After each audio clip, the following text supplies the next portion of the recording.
Madam Chair, thank you very much for the opportunity to address. And Administrator Guzman, I'd like to personally thank you for touring my district and having the kind of attention to detail that my constituents certainly deserve and certainly appreciate that you undoubtedly provided and the care that you give. We know that you have a very tough job, but we certainly appreciate the hard work that you and the members of your team are providing for the people of America.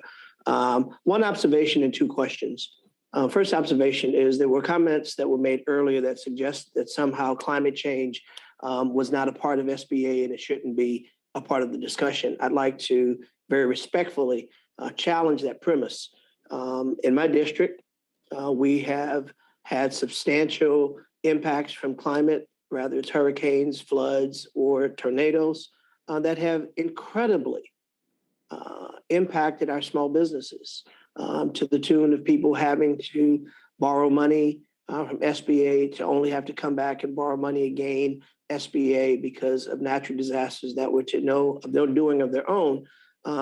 So climate change is very much a part of the role that SBA plays in helping businesses, particularly small businesses, stand back up after these horrific natural disasters. So I thank you, I thank your administration, the Biden administration, and certainly your administration, Ms. Guzman, for being very attentive.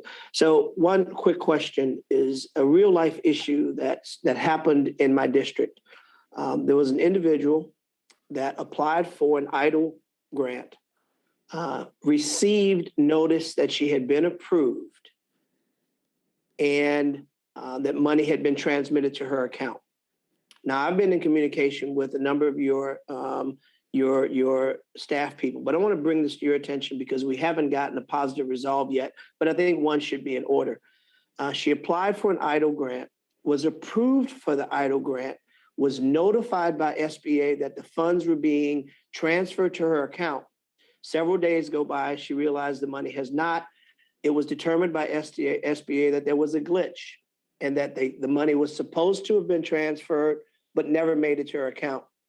Between the time she brought that to their attention and the time that they attempted to correct the glitch, meaning to then send the money to the proper account, she was told that, oh, the program rules have changed and you are no longer eligible for the funds that you previously, only a week earlier, had been approved for.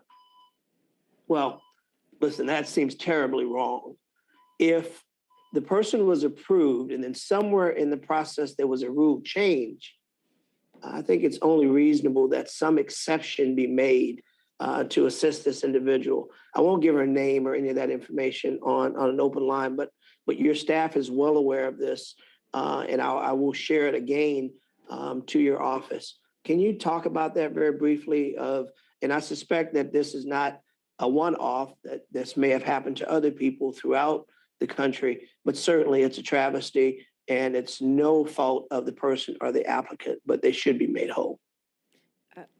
Thank you so much for the time that you spent with me in your district, and it was very informative, especially with the businesses impacted by repeat natural disasters.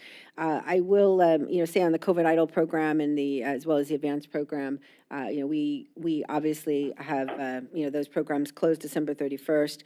We continue to administer funding on any modifications for the EIDL program. I'm happy to explore this further, and my team will follow up immediately with your staff on this constituent request in particular. I'm not pleased with the EIDL program overall, and obviously made some significant changes over the summer to move it, reposition it, add new processes and procedures, and in the fall change the customer service support. And listen, I'm sorry to cut you off, madam, because my time's going to go up. I want to be very clear and complimentary of your staff. The Region 6 administrator has gone as far as he could with trying to explore this. Your people have looked at it and have been extremely helpful, albeit not getting it over the goalposts. So your extra attention to this would be critically important, particularly to my constituent in Louisiana who has been very patient, but has clearly been wronged. And with my final 10 seconds, I want to just once again make a play for something that I've spoken to you before and others. And again, I want to thank you. and that is individuals who have had to apply for SBA loan after SBA Mr. loan. Carter, Each time there's another natural disaster, I time would has ask expired. again that you would consider some loan forgiveness. And I thank you. I apologize for overrunning.